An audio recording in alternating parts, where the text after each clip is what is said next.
¿Qué tal amigos de Encuentro de Negocios? Un gusto saludarlos como siempre cada semana en Encuentro de Negocios para nuestro podcast y a través de Radio Nicolaita.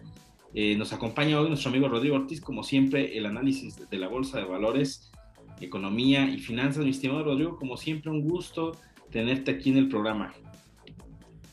Muy buenas tardes, mi estimado Brian, un gusto una vez más poder estar aquí contigo. Mi estimado Rodrigo, pues bueno, es una semana interesante, no hay actividad en los Estados Unidos a partir del lunes, pero platícanos cómo se sienten los mercados a nivel internacional. Pues mira, mi estimado Brian, en Estados Unidos, al cierre del día viernes, porque el lunes fue feriado en Estados Unidos, teníamos ahí resultados mixtos. En México una ligera baja, en Estados Unidos al alza ligeramente. Seguimos con los mismos temas, seguimos la cuestión del programa de apoyo, si se va a aprobar, si no se va a aprobar, cuánto se va a aprobar, cómo se va a dar, etcétera, que bueno, es algo que al mercado le gusta porque le gusta la liquidez más que otra cosa. No lo hemos hablado aquí, a mí ese programa económico el día de hoy no me gusta por lo que representa económicamente. Creo que deberían de poner ciertos candados, ciertas cuestiones más dirigido, pero bueno, sí lo están haciendo. Pero al mercado le gusta porque le gusta que va a haber liquidez y demás. Tenemos el tema de Donald Trump ahí, el impeachment que se está haciendo, está ahí el juicio, va avanzando poco a poco y entonces ahí tenemos. Y la noticia creo que importante de la semana pasada, que ya no comentamos aquí, fue la baja de tasas de Banco de México, la tasa de referencia baja a 4%. Hijos, depende de qué lado lo veas, es bueno, es malo, pero ahí la política monetaria del Banco de México sigue siendo a la baja, incluso un subgobernador espera 2 bajas más este año, estaríamos llegando a niveles de 2008, y que muchos años duramos en esos niveles de 3.5 tan bajo, y digo, es bueno, es malo, depende cómo lo veas, no, aquí sí depende de qué lado estés, es un tono gris, claro, porque a los ahorradores pues les duele, pues, después de estar acostumbrados a tasas del 8%, hoy le pones tasa del 4%, los ahorradores ya no quieren ahorrar, bueno, si pierden el incentivo, que es parte de lo que Banco de México quiere, reactivar la economía, que los ahorradores no estén ahorrando, que estén gastando e impulsar el consumo interno a base de estas bajas de tasas e incentivar el ahorro. Esa es clara la política que hay. Y sigue siendo un buen spread de diferencia contra otros mercados, porque dentro de las economías desarrolladas tenemos una tasa de maravilloso, aunque somos en vías de desarrollo, que un país en desarrollo con la solidez que tiene México, por ser una economía fuerte, la cercanía con Estados Unidos, que te pague 4%, es bastante atractivo, mientras Estados Unidos te paga el 0%, ¿no? Entonces, lo único que tienes que cuidar es que no pueda haber ahí, medir bien tu riesgo de que el tipo de cambio no se suba mucho para que no lo que ganes de intereses no lo pierdas al vender dólares para los inversionistas extranjeros, pero sigue siendo atractivo para el inversionista extranjero un 4%. Entonces, digo, es un claro oscuro, depende cómo lo veas. Está bien por incentivar la economía, pero hay que ver si realmente se está haciendo, hay que ver los datos del agregado monetario, si realmente los ahorradores están gastando más o realmente no. Hay que ver que los fondos internacionales cuánto dinero están metiendo, y hay que ver los ahorradores también cómo están, si se sienten cómodos con un 4% o qué más buscan. Entonces, hijos, claro oscuro, pero bueno, fue una noticia importante para México la semana pasada, el día jueves que se dio, y pues ahí dejamos el comentario. Sí, así es, estimado. Creo que, bueno, para algunos puede ser relevante, puede ser, como tú lo comentas, puede ser buena o mala noticia dependiendo desde qué perspectiva se tome. Los deudores, por ejemplo, puede ser una buena noticia, Ah, claro, pero los sí, deudores son de claro, los ganadores. son los ganadores para una tasa de interés baja. Pero volvemos a este sentido de hasta cuándo van a estar los recortes. Seguramente va a ser todavía tiempo hasta que esto no se recupere, que por lo menos van a pasar algunos meses, incluso más allá del año. Y seguimos viendo esta incertidumbre, mi estimado, a nivel internacional sobre el efecto que está teniendo la era post-COVID, aunque todavía no lo es, pero ya se empiezan a sentir los efectos económicos, están empezando a resentirse, por ejemplo, en el Reino Unido, donde no se había visto una contracción económica tan grave desde hace 300 años, o sea, al nivel de lo dramático que pudiera verse como cuando termina una guerra o una era posbélica, como similar a la Segunda Guerra Mundial, de cómo puede ser el desastre económico en el corto plazo, mediano plazo, estimado. Creo que nos hace mucho ruido lo que hemos venido hablando durante semanas, pues cuál va a ser ese segundo capítulo de lo que estamos viviendo en cuestión económica a nivel internacional, mi estimado. Sí, mi estimado, realmente lo hemos dicho aquí, o sea, ni las más grandes crisis económicas lograron este impacto porque eran crisis económicas diferentes, eran crisis económicas por sobreendeudamientos principalmente, o sea, la gente gastaba más de lo que ganaba y tenía créditos y entonces hubo hiperinflaciones, entonces el dinero no alcanzaba por tanto crédito, pero ahorita creo que, bueno, para empezar tenemos un exceso de liquidez en los mercados, por eso las tasas de interés tan bajas, porque realmente hay demasiado dinero en el mercado, demasiado dinero parado, y pues los bancos les cuesta tenerlo, entonces ¿qué dicen? Pues no te pago intereses porque me cuesta, entonces al 0% te lo cuido, entonces los bancos buscan colocarlo, pero no quieren ya. ¿Por qué? Porque bueno, claro que es un dinamismo, siempre ha habido ya tiene años esto del exceso de liquidez, pero ¿qué pasa cuando los proyectos productivos, que son los que te pudieran pedir dinero prestado, están parados?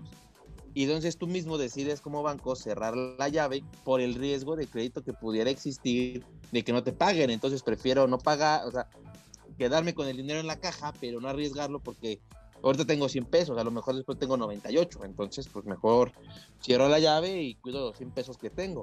Entonces se ha tornado esto de, hay exceso de liquidez, pero no hay en qué invertir. Bueno, los bancos no, han sido muy rigurosos en qué invertir y entonces la economía está parada. Y entonces, aunque haya una crisis y les explote la deuda en la cara, pues pueden salir y ya no cierran ese changarro, pero hay otro negocio que hacer.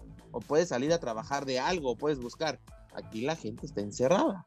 No hay empleos, o sea, la gente no está teniendo problemas para innovar un nuevo empleo, un nuevo emprendimiento, porque pues, en nuestro país nosotros lo hemos visto, muchos emprenden, ejemplo, comida, y aunque puedes vender hoy en día comida, es medir si el riesgo de vender esa comida y que te contagies de COVID y que puedas morir lo vale o no, o tener las medidas sanitarias, o que incluso, pues lo otro, que te están cerrando temprano y demás. Entonces, los emprendimientos se vuelven más complicados por ese riesgo. Entonces, la gente busca cuidar su empleo ahorita. Pero ¿qué pasa cuando cierran? Y entonces empieza a haber más desempleo, pero no hay quien esté creando fuentes de empleo, aunque fuera informal, o sea, ni el informal ni nada, porque lo que te digo, cuando vienen las grandes crisis, pues la gente puede buscar un nuevo empleo, puede buscar qué hacer, pero ahorita están como en ese qué vamos a hacer, por dónde le damos y demás. Entonces, el golpe económico a nivel internacional va a ser muy duro, o sea, y creo que va a ser algo que se va a quedar por muchos años. Esta cuestión que hemos hablado de la hiperinflación que pudiera venir, el debilitamiento del dólar y demás, no veo como que se pueda revertir fácilmente eso en el corto plazo. Yo creo que va para a muy largo plazo eso, mi estimado. O sea, lo veo bastante complicado y yo creo que va a continuar eso, mi estimado. Sí, y creo que retomando un poco, hablando sobre este mismo tema, sobre cómo están viviendo algunas empresas y ya empezando a hablar de empresas grandes, porque podemos hablar del restaurantero, del pequeño negocio, de las pymes que fueron de los primeros que fueron golpeados, de que algunos cerraron, pero ya estamos empezando a ver empresas grandes en México, por ejemplo, el caso de la industria cinematográfica, los cines, que están comenzando ya a sentir los efectos, que están comenzando a cerrar alguna de las marcas, Cinemex, por ejemplo, anunciando que cierra a varios complejos de manera definitiva, Cinépolis resistiendo, de cierta forma, buscando la forma de resistir, porque al final, lo comentamos aquí, no es como cualquier otra crisis anterior en la que quebrabas, pero tendrías otra idea para continuar, porque todo se sigue en movimiento. Aquí el punto es que todo está paralizado en algunas partes o está semi paralizado y eso impide que muchas empresas puedan volver a reactivarse o puedan volver a esa normalidad de producción como algunas otras sí lo tienen. O sea, algunas empresas manufactureras siguen fabricando, siguen creando sus productos y servicios a lo mejor más lento o más acelerado dependiendo del giro, pero en industrias de servicios como por ejemplo los cines de entretenimiento están totalmente muriendo lentamente, estimado, porque es algo que que llama la atención y creo que es podríamos llamarle un foco rojo de lo que podríamos ver en los próximos meses con algunas otras industrias que pudieran comenzar a resentir lo que se está viviendo, incluso las grandes o los grandes conglomerados. Así es, estimado, y además esto es un cambio de modelo de negocios, esa es la realidad, y el cine, ese es el problema del cine, que la magia del cine se vive dentro del cine, y no es tan fácil como para un restaurante mandar un platillo a tu casa por una aplicación y llega y comes en tu casa. La magia del cine, si no es en el cine, no se vive igual, es la realidad. O sea, el cine había logrado un ambiente especial, pero el problema con el cine es que no ha logrado recuperar la confianza del consumidor. Hoy en día el consumidor no tiene la confianza de ir, por más filtros sanitarios que hacen, por más que buscan cuidar a la gente no tiene confianza, y a la gente le da más confianza ir a un restaurante, o porque tiene que comer, prefiere ahí que al cine. Y entonces sí, es muy fuerte la noticia y duele mucho que grandes empresas y sobre todo cinematográficas estén sufriendo tanto los estragos de la pandemia, porque al final son fuentes de empleo, fuentes de empleo, pagan impuestos, o sea, se necesitan en el desarrollo del país, ellos y cualquier otra empresa, pero pues ver que los monstruos pueden caer, las grandes, ¿quién va a sustituir la cantidad de impuestos que pagan estas dos grandes empresas de cine? O sea, hay que verlo por el gasto público, que es algo que a este gobierno le gusta y es algo que se necesita para mejorar carreteras, infraestructura, programas de becas que hay ahorita, apoyos gubernamentales, pues creo que pagan bastantes impuestos como para decir, ay, pues ahorita lo sustituyo con otro, pues dime dónde sale otro. Y los empleados que tienen se van a ir al desempleo, a la informalidad, o incluso pues pueden llegar a la desesperación. Entonces, esa es la parte económica importante de las empresas, de cualquier empresa, chica, mediana, grande. Así por más pequeña, teniendo un empleado, pues ya viven dos familias de ahí, el dueño y el empleado. Ya son dos familias que comen. Y eso lo vamos multiplicando y multiplicando por todos los empresarios. Por eso es la importancia del empresariado en México, la importancia de generar negocios. Y también ver ahorita las necesidades que existen en el país y adaptar los modelos de negocio a estas necesidades. Si se pueden hacer en línea, si se pueden buscar medidas sanitarias y que la gente siga yendo y demás, porque al final todos necesitamos comer, necesitamos que la economía crezca, que la economía se dinamice, porque el 100% parado no nos va a llevar a nada bueno. Entonces, sí, esa es la importancia del empresariado, y ojalá estos dos grandes cines sobrevivan. Hay que buscar cómo apoyarlos, si no, pues, si nos da miedo ir, buscar, pues, comprarles alimento por las aplicaciones o algo, para ayudarlos, porque estamos ayudando al mismo tiempo a los empleados, a las familias y demás, no solo al gran empresariado. Ahorita creo que muchos de estos grandes empresarios han entendido bien la pandemia, y creo que yo con los empresarios que he hablado, ellos están dispuestos a sacrificar sus utilidades mientras el negocio no pierda. Ellos están dispuestos a sacrificar utilidades y que se mantenga el empleo. O sea, yo he visto que lo que más quieren los empresarios es mantener el empleo de su gente, aunque les salga para los empleados y para ellos comer, con eso ellos son felices. Ahorita sobrevivir, ya después vendrán tiempos mejores, pero los empresarios están en esa tónica. Mientras salga para mantener a los empleados y salga para yo también comer, la empresa sigue, porque al final México nos necesita. Sí, creo que habrá que analizarlo en otras emisiones, estimado, la posibilidad de que el gobierno verdaderamente ya revise una posibilidad de apoyar a estos grandes conglomerados, y que si no un rescate como tal, sí buscar la forma de que puedan apoyar en una especie de apoyo que pueda ser financiero para resistir, más que nada para resistir el embate que está teniendo esta industria, que como esta muchas se están viendo afectadas, obviamente. Entonces habrá que ver, y la gente también debe tomar conciencia de los espacios que son. O sea, al final de cuentas es un espacio seguro. Al final creo que también el estigma que ha tenido la gente ha sido lo que le ha afectado también a esta industria, en la que no se siente seguro ir. Pero al final de cuentas, pues es como irte a un restaurante, estimado. O sea, al final es como irte a un lugar público que muchos van, o muchos vamos, un centro comercial o algún otro lugar, y al final, pues es algo que parece que es más un estigma de la gente, de las personas al no ir a un cine, cuando incluso hay medidas sanitarias sumamente estrictas y que están tomando todas las medidas que tienen que ser para cuidar a los usuarios. Creo que eso también es importante y ojalá las empresas lo logren resaltar más y pues la gente también volver a ir al cine, como dices tú, la magia del cine, pues prácticamente está en sus instalaciones, estimado. Y para cerrar, estimado, hablando sobre Donald Trump, teníamos días que no hablábamos sobre Donald Trump, pero parece que resucitó con el impeachment. Fue prácticamente absuelto, no hay cargos contra Donald Trump y eso le abre la puerta para en 2024 volverse a lanzar y pareciera que Donald Trump sale nuevamente, revive, como puede dar declaraciones y al parecer está mostrando que tiene un poder sobre el Partido Republicano muy fuerte, aún después de todo lo que ha sucedido, porque de cierta manera logró que varios senadores republicanos retuvieran ese juicio, votaran en contra y le dieran la absolución a Donald Trump, estimado. Así es, mi estimado, Donald Trump revive, Donald Trump vuelve a ser tema de conversación. Y yo creo que los demócratas lo que más buscaban con esto no era encarcelar a Donald Trump ni demás. Ellos lo que buscaban realmente era no tener a Donald Trump de enemigo otra vez, de rival, en 4 años. Y no lo lograron, estimado. Y eso es el problema que realmente tienen. Que ellos no querían ya enfrentarse a Donald Trump por la fuerza que tiene y demás. Le tienen miedo, es la realidad. Y ahora Donald Trump tiene 4 años para volverse la oposición en Estados Unidos. Y algo es bien cierto, mi estimado.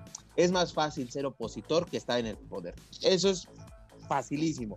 Ser oposición es muy fácil porque simplemente estás criticando lo malo y lo haces grande y lo potencias.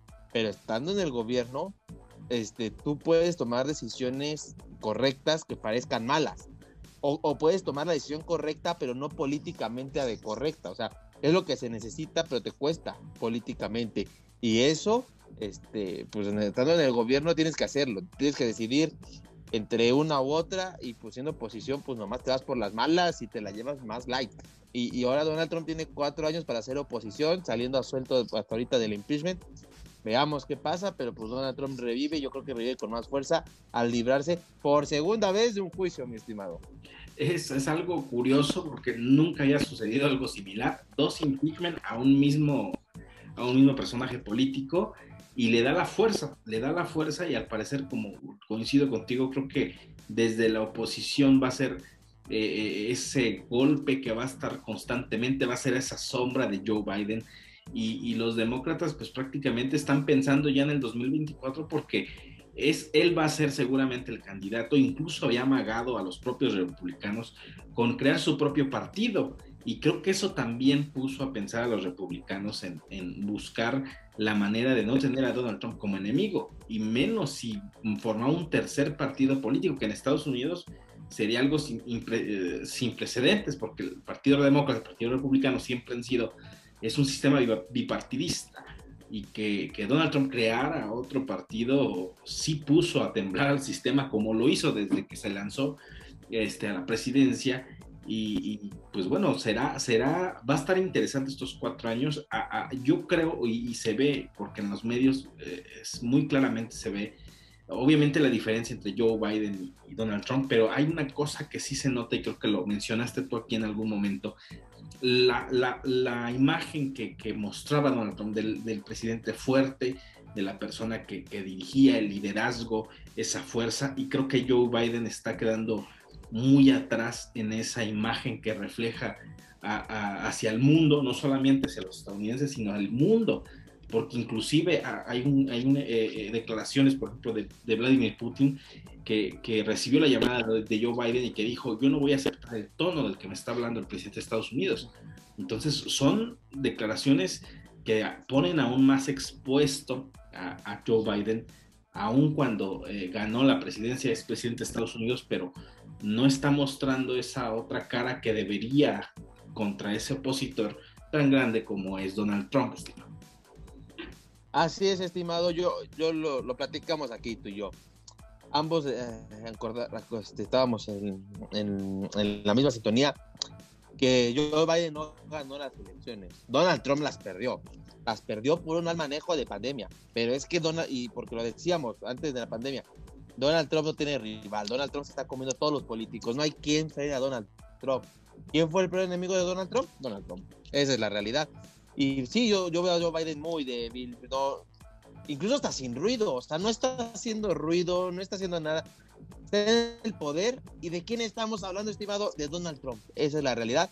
Y ahora Donald Trump tiene 4 años para seguir haciendo esto. Y creo que se va a fortalecer mucho más, mi estimado. Así es, estimado, pues va a ser unos años interesantes de aquí al 2024. Vamos a ver qué resulta de todo esto, qué hace Donald Trump, cómo se pelea con las tecnológicas que lo bloquearon, porque también eso va a ser otro arista interesante, el que él pueda crear su propia red social, que se ha hablado también de eso, que salga en televisión, que lance un canal de televisión, que se emancipe de Fox News, porque era su canal que prácticamente lo acompañó y que al final del camino pues se desmarcó también de él, y pareciera que no se le va a olvidar a Donald Trump eso, y seguramente va a hacer algo para darle competencia pues al canal de más radical de la derecha en los Estados Unidos, estimado. Pues te agradezco que hayas estado con nosotros como cada semana aquí en Encuentro de Negocios, a través de Radio Nicolaita y nuestros podcasts en las diferentes plataformas, estimado Rodrigo. Muchas gracias, estimado. Hasta la próxima.